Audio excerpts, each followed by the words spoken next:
नमस्कार प्रेक्षकांनो, आजच्या एपिसोडमध्ये इथे अर्णव ईश्वरीला म्हणत असतो की मी अर्णव राज्य शिर्के लग्न करतोय लावण्या देशमुख बरोबर. असं म्हणाल्यानंतर इथे बघा आजी आणि मामी दोघींनासुद्धा सुखद धक्का मिळालेला असतो. आत्तापर्यंत इथे अर्णवने नकार दिलेला असतो लावण्याबरोबर लग्न करण्यासाठी, पण इथे अचानकपणे लावण्याबरोबर लग्न करण्यासाठी अर्णवने होकार दिला. ही गोष्ट आता मामी आणि आजी दोघींनासुद्धा खूपच जास्त आवडलेली असते. दोघीही आनंदी झालेले असतात. एकदाचा अर्णवने लग्नासाठी होकार दिला. त्यानंतर प्रेक्षकांनो, इथे अर्णव म्हणतो, काय झालं, मी लग्न करतोय म्हणून तुला धक्का बसला का? नाही, पण मी खरोखर लावण्याला लग्नासाठी होकार दिलेला आहे. आमचं लग्न ठरलं आहे आणि म्हणूनच मी तुला आमच्या लग्नामध्ये आता मिठाईची खूप मोठी ऑर्डर देणार आहे. आत्तापर्यंतची तुझी सगळ्यात मोठी ऑर्डर मिठाईची. त्याच्यामुळे तू आणि राकेशजी तुम्ही दोघांनी आमच्या लग्नाला नक्की यायचं आहे. मी तुला इन्व्हाइट करतो आहे आमच्या लग्नासाठी. दोघेजणं जोडीने नक्की या, असं अर्णव ईश्वरीला आता म्हणत असतो. मनामध्ये तर ईश्वरी आणि इथे अर्णव दोघांनासुद्धा खूपच जास्त वाईट वाटलेलं असतं. तेव्हा अर्णव म्हणतो, तू सुद्धा लग्नाला होकार दिला आहेस ना राकेशजींबरोबर. मी सुद्धा लावण्याबरोबर लग्नाला होकार दिला आहे. कारण का, घरातले सगळेजणच किती फोर्स करत होते तुला तर माहिती आहे. त्याच्यामुळे लग्न तर करायचंच आहे. म्हणून आता लावण्याबरोबर लग्नाचा निर्णय घेतला आहे. तेव्हा लग्नाला नक्की यायचं जोडीने, ते सुद्धा. आणि म्हणूनच मी तुला लग्नाची खूप मोठी ऑर्डर आत्ताच देऊन ठेवतो आहे. हे सगळं अर्णव ईश्वरीला म्हणालेला असतो. त्यानंतर ईश्वरी तिच्या तोंडातून एक शब्दसुद्धा बाहेर पडत नाही. ती सरळ आता घरचा रस्ता पकडते. तेव्हा इथे अर्णव मागे वळून तिच्याकडे बघत असतो. त्याच्या हातामध्ये जो पेढा असतो तो पूर्णपणे पेढा त्याने कुस्करून टाकलेला असतो. कारण खाणार काय, कारण त्याला आनंद झालेला नाही आहे की ईश्वरीसुद्धा लग्न करते. त्याच्यामुळे त्याला या गोष्टीचं वाईटच वाटलेलं असतं आणि म्हणूनच त्याने इतका मोठा डिसिजन घेतलेला असतो की त्याने लावण्याबरोबर लग्नासाठी होकार दिलेला असतो. तर प्रेक्षकांनो, जेव्हा अर्णवने ईश्वरीला विचारलं की लग्नासाठी लगेच होकार दिलास, बाकी कुणाचा विचार मनात नाही आला, तेव्हा ईश्वरी त्याला म्हणते की बाकी कुणाचा विचार का करू सर? आईवडिलांनी माझ्या भल्याचाच विचार केला असेल ना, म्हणून मी लग्नाला होकार दिला. मी माझ्या शब्दांवरती अडून बसू का? माझे आईवडील माझ्या भल्याचाच विचार करतील ना. माझा त्यांच्यावरती पूर्ण विश्वास आहे. मग जर आईवडिलांवरती तुझा विश्वास आहे, मग इथे अर्णवने लग्नाला होकार दिल्यानंतर इथे ईश्वरी तुझी बोलती का बंद झाली आणि तू का निघून गेलीस? त्यानंतर प्रेक्षकांनो, इथे अर्णवने सुद्धा चांगला डिसिजन घेतलेला असतो.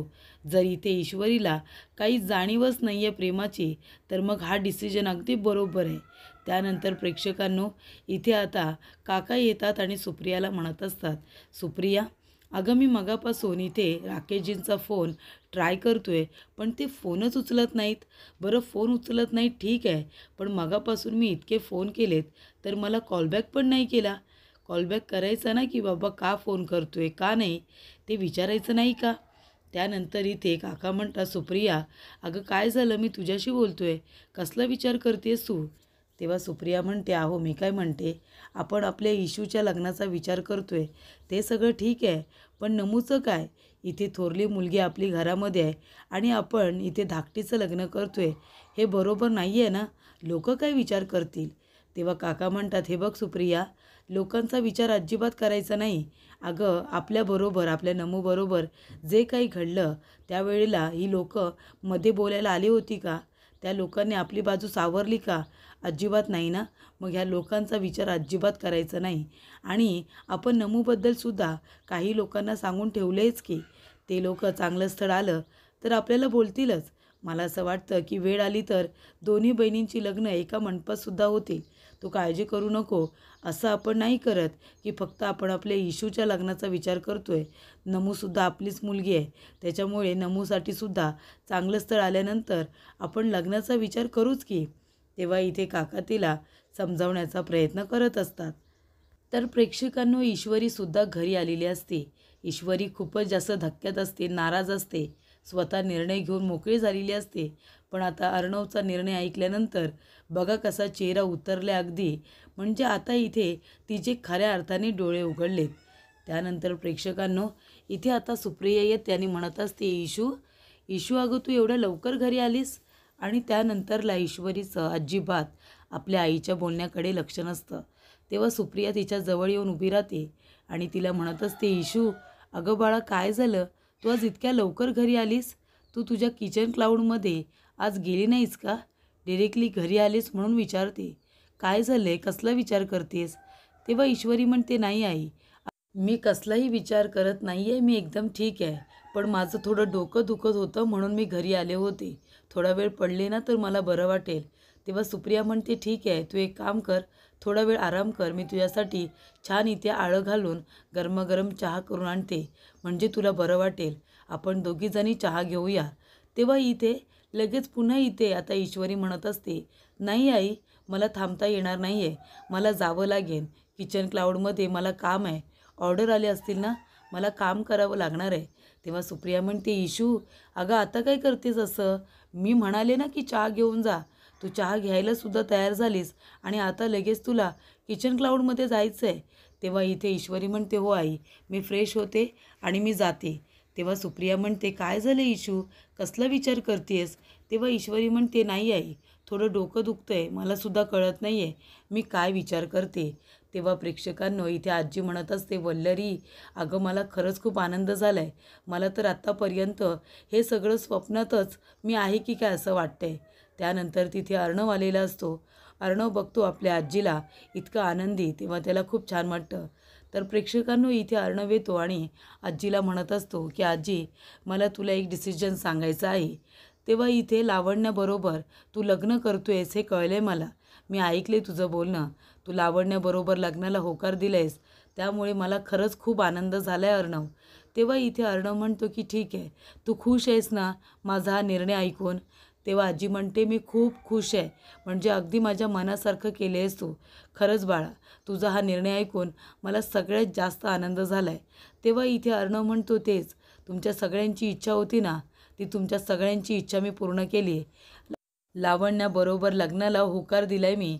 आता तुला इथे अन्नत्याग वगैरे करायची गरज नाही आहे, तुला उपाशी राहायची गरज नाही आहे, कारण मी फायनली लावण्याबरोबर लग्न करतोय. आता तुमच्या सगळ्यांची जी इच्छा आहे ती मी पूर्ण करायलाच हवी ना. तेव्हा आजी म्हणते, हो रे बाळा हो, आता तू लावण्याबरोबर लग्नाला तयार झालायस ना, आता बघ कसं थाटामाटात तुमचं लग्न करते ते. तेवढ्यातच तिथे आता लावण्य आलेली असते. लावण्य म्हणते, आजी. तेव्हा आजी म्हणत असते, अरे वा लावण्य वा, तू सुद्धा आलीस का, ये बाळा इकडे ये. तेव्हा प्रेक्षकांनो, इथे आता वल्लरी म्हणत असते, अहो आई, मीच तिला बोलावून घेतलंय. आता इकडे अर्णवले लग्नासाठी होकार दिल्यानंतर मग लावण्याला तर बोलवायलाच हवं होतं ना. ही आनंदाची बातमी तिने सुद्धा ऐकायला हवी होती. तर इथे लावण्य आता आलेली असते. वल्लरी म्हणते, अगं लावण्या, तुझ्या होणाऱ्या आजे सासूचे पाया तरी पड, त्यांचा आशीर्वाद तरी घे. तेव्हा लावण्य म्हणते, हो ना. आणि ती लगेचच इथे आजीचा आशीर्वाद घेण्यासाठी आता खाली वाकलेली असते. त्यानंतर प्रेक्षकांनो, इथे आता लावण्या आणि अर्णव दोघेजणं लग्न करणार आहेत. त्यामुळे आजीला फार आनंद झालेला असतो. आजी म्हणते, बास, आता तुमच्या दोघांचं लग्न लावून दिलं की मी खूप मोठ्या इथे आता जबाबदारीतून मोकळी होणार आहे. आता तुमचं लग्न लावून दिलं की माझं खूप मोठं टेन्शन दूर झालं, असं इकडे आता आजी म्हणत असते. तेव्हा अर्णव म्हणत असतो की मी जरा आलोच, मला महत्त्वाचा फोन करायचा आहे. तेव्हा इथे लावण्यासुद्धा आता लाजण्याचं नाटक करते. तेव्हा इथे आजी म्हणते, काय मग लावण्या खुश ना, अर्णव लग्नाला तयार झालं आहे. तेव्हा लावण्या लाजण्याचं नाटक करते आणि लगेच तिथून बाहेर पडते. तेव्हा वल्लरी म्हणते, चला आई, फायनली आपल्या मनामध्ये जे होतं ते झालंच. तेव्हा इथे आता आजी म्हणत असते, मी जे काही बोलत होते माझ्या अर्णवच्या भल्याचं बोलत होते.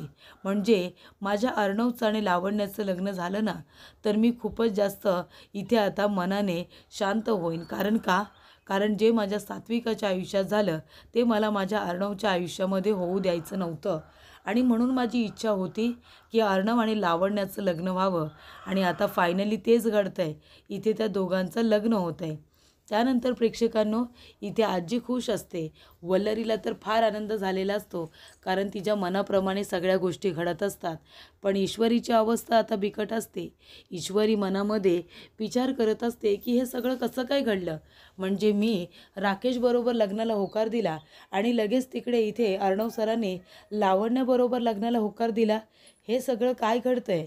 तर इथे आता माझ्या आईवडिलांनी माझ्याबद्दल चांगला विचार केला आहे. राकेशजी तसे चांगले आहेत, पण लावण्या मॅडम अजिबात चांगल्या नाही आहेत. त्यांचा एक स्वभाव तर अर्णव सरांना माहितीच नाही आहे. तेवढ्यातच प्रेक्षकांनो, इथे अर्णव आलेला असतो आणि अर्णव म्हणतो, मी सिंदूर. तेव्हा इथे ईश्वरी मागे वळून अर्णवकडे बघायला लागते. त्यानंतर प्रेक्षकांनो, इथे अर्णव म्हणत असतो की काय झालं मी सिंदूर, कसला विचार करतेस. मी लग्नासाठी होकार दिलाय, ही गोष्ट तुला आवडलेली नाही आहे का. तुला त्या गोष्टीचं वाईट वाटतंय का. तेव्हा अर्णव येतो आणि तिला विचारत असतो, मी लग्नाला होकार दिलाय. तूच म्हणाली होतीस ना की गोष्टींवरती अडकून बसायचं नसतं, डिसिजन घ्यायचा असतो. मग मी सुद्धा आता लावण्याबरोबर लग्नाला होकार दिलाय. तू राकेशबरोबर लग्नाला होकार दिलास ना. मी लावण्याबरोबर लग्न करतोय. मग काय झालंय, तुला काय एवढं वाईट वाटतंय. तेव्हा इथे ईश्वरी म्हणते, सर मला कशाला वाईट वाटायला हवं. तुम्ही लग्नासाठी होकार दिला तो तुमचा निर्णय आहे. हे बघा सर, माझ्या आईवडिलांनी माझ्यासाठी इथे राकेशजींना निवडले. मग माझे आईवडील चुकीचे कसे काय असू शकतात. त्याच्यामुळे मी लग्नाला होकार दिलाय. मग मी राकेशजींबरोबर लग्नाला होकार दिला, तर तुम्ही लावण्या मॅडमबरोबर लग्नाला लगेच होकार कसा काय दिलात. तेव्हा अर्णव म्हणतो, का तूच म्हणालीस ना की आपले आईवडील आपले घरचे लोक आपल्या भल्याचा विचार करतात, म्हणून ते आपल्याबद्दल वाईट विचार करूच शकत नाही, असं तर तुझंच म्हणणं आहे ना. मग माझ्या घरचे माझ्याबद्दल वाईट विचार का करतील मी सिंदूर. म्हणून तर मी लग्नाला होकार दिलाय ना, त्यांच्यावरती विश्वास ठेवून. बाकीचं जे काही व्हायचं आहे ते होऊ दे. त्यानंतर प्रेक्षकांनो, इथे आता ईश्वरी म्हणत असते, सर मी राकेशजींबरोबर लग्नाला होकार दिलाय, कारण ते खरोखर चांगले आहेत म्हणून होकार दिलाय. पण तुमचं काय, लावण्या मॅडम तुम्हाला खूप चांगल्या वाटतात का. त्या इतक्या चांगल्या नाही आहेत. लावण्या मॅडमची एक बाजू तर तुम्हाला माहितीच नाही आहे. तेव्हा इथे अर्णव म्हणत असतो की मी सिंदूर, लावण्याची एक बाजू कशी आहे कशी नाही ते आम्ही नंतर बघून घेऊ, कारण आम्ही दोघेजण एकमेकांना छान ओळखतो. पण तुझं काय, तू आता राकेशजींना कितीसं ओळखतेस, तरीसुद्धा त्यांची एक बाजू बघून तू सुद्धा लग्नाला होकार दिलायसच की. मग तुला आता एवढं टेन्शन का आलं आहे. तेव्हा ईश्वरी म्हणते, सर तुम्हाला कळत कसं नाही आहे. अहो मी लग्न करते म्हणून तुम्हीसुद्धा लगेच लग्नाला तयार झालात. तुम्ही हा एवढा मोठा निर्णय इतका तडकाफडकी का घेतलात. तेव्हा अर्णव म्हणतो, मी सिंदूर काय झालं तुला. म्हणजे आता तूच म्हणत होतीस की आपले आईवडील जर आपल्या भल्याचा विचार करत असतील तर आपण अडून बसायचं नसतं, आपण सुद्धा त्यांच्या होकारामध्ये होकार द्यायचा असतो. मग जर माझ्या घरच्या लोकांनी, माझ्या आजीने माझ्यासाठी ज्या मुलीची निवड केली ती माझ्यासाठी चुकीची कशी काय असू शकते. म्हणून तर मी लग्न करतोय ना लावण्याबरोबर. आणि हे बघ मी सिंदूर, मी लग्न करतोय म्हणून तुला वाईट वाटते का. सांग ना, वाईट वाटते तुला. तुला का वाईट वाटते मी सिंदूर, असं अर्णव तिला विचारत असतो. तेव्हा ईश्वरी इथे गप्पच बसलेली असते. ते म्हणते, सर अहो तुम्ही ऐका तर माझं. तेवढ्यातच तिथे अर्णव आलेलाच नसतो. तिला असा भास होतो की अर्णव या ठिकाणी आलेला आहे, पण अर्णव काही तिथे आलेला नसतो. जेव्हा इथे आता ईश्वरी म्हणालेली असते की सर मी लग्नाला होकार दिलाय, माझ्या आईवडिलांनी हा निर्णय घेतलाय. तेव्हा इथे अर्णव म्हणतो, मग अजून कुणाचं तुला महत्त्वाचा निर्णय नाही वाटला का. अजून कुणाचा विचार करावासा नाही वाटला तुला. तेव्हा ईश्वरी म्हणते, अजून कुणाचा विचार काय करायचा आहे सर, लग्न तर मलाच करायचं आहे ना. तेव्हा इथे ईश्वरीचं बोलणं अर्णवला आठवत असतं आणि तो इथे शांतपणे उभा असताना त्या ठिकाणी त्यांची शांतता भंग करण्यासाठी लावण्य येते आणि लावण्य म्हणत असते की ए आर. तेव्हा ती आता त्याच्यासमोर येऊन उभी राहते आणि त्याला म्हणत असते की ए आर, तू माझ्याबरोबर लग्नाला होकार दिलायस या गोष्टीवरती माझा खरंच अजूनही विश्वासच बसत नाही आहे की तू लग्नाला होकार दिलायस. तेव्हा इथे अर्णव म्हणतो, हो आता आजीने तुझी निवड केलीच आहे, तेव्हा मी लग्नाला होकार दिलाय. तेव्हा इकडे लावण्य म्हणते, पण ए आर तू मनापासून हे लग्न करायला तयार आहेस ना, मनापासून होकार दिलायस ना तू. तेव्हा इथे ती बोलता बोलता अर्णवचा हातसुद्धा पकडते. तेव्हा इथे अर्णव म्हणत असतो की लावण्या, मला तुला एक महत्त्वाची गोष्ट सांगायची आहे की आजी आणि घरातले सगळे मला मागं लागलेत की तुझ्याबरोबर लग्न कर म्हणून, आणि तुझीसुद्धा तीच इच्छा आहे बरोबर ना. म्हणूनच मी लग्न करण्याचा डिसिजन घेतला आहे. मी तुझ्याबरोबर लग्न करेन, पण माझी एक अट आहे. लग्न आणि प्रेम या दोन्ही वेगवेगळ्या गोष्टी असतील. मी तुझ्याबरोबर लग्न तर करेन, पण मी तुझ्यावरती प्रेम करू शकणार नाही आहे. तेव्हा प्लीज तू ही गोष्ट लक्षात ठेव. तेव्हा लावण्य म्हणते, ए यार, या बोलण्याला काय अर्थ आहे तुझ्या? म्हणजे लग्न करशील पण प्रेम करणार नाही आहेस, याचा अर्थ काय होतो?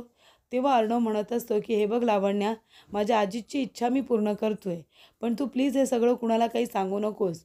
पण मी तुला महत्त्वाचं तेच सांगतोय की माझ्याकडून तू प्रेमाची अपेक्षा ठेवू नकोस, कारण मी तुझ्याशी लग्न करतोय माझ्या घरातल्या लोकांसाठी, पण माझं प्रेम नाही आहे तुझ्यावरती. मी आत्ताच सांगतोय तुला. तेव्हा या सगळ्याबद्दल तू आजीला किंवा घरामध्ये कोणालाच काही सांगू नकोस. तेव्हा इथे लावण्या अर्णवकडे बघते आणि ती मनामध्ये हसते आणि म्हणते, ठीक आहे ना, जरी पण तुला माझ्यावरती लग्न करायचं आहे पण प्रेम नाही आहे असं म्हणणं असेल, तरीसुद्धा लग्न झाल्यानंतर मी तुला प्रेम करायला बरोबर शिकवेन.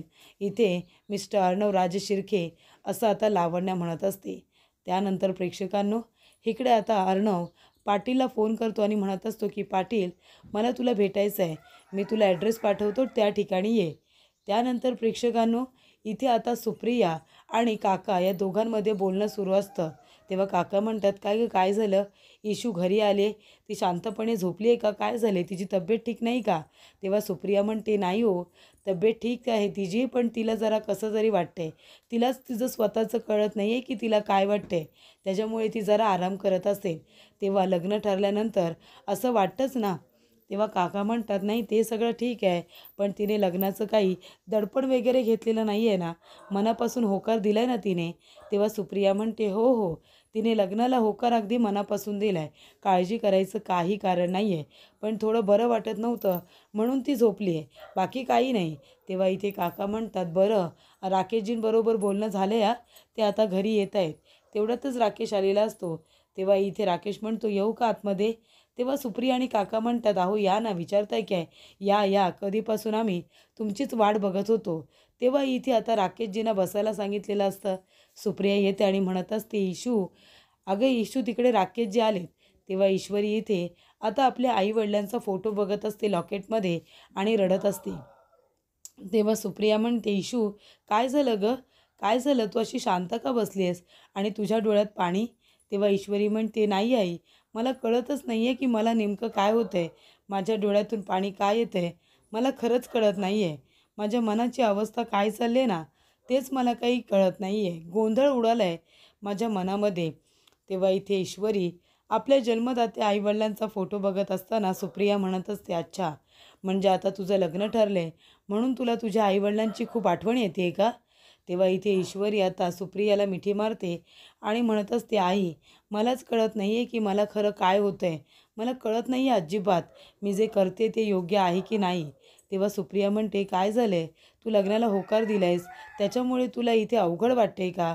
हे बघ इशू, तुला जर हे लग्न करायचं नसेल ना राकेशजींबरोबर, तर तू आत्ता स्पष्टपणे सांगा, तुला काही गरज नाही आहे इथे आमचा विचार करून निर्णय घ्यायची. तुला जर हे स्थळ पसंत नसेल तर स्पष्टपणे बोल की पसंत नाही आहे म्हणून. तुला कोणच इथे जोर जबरदस्ती करणार नाही की लग्न करू म्हणून. कळतंय का तुला?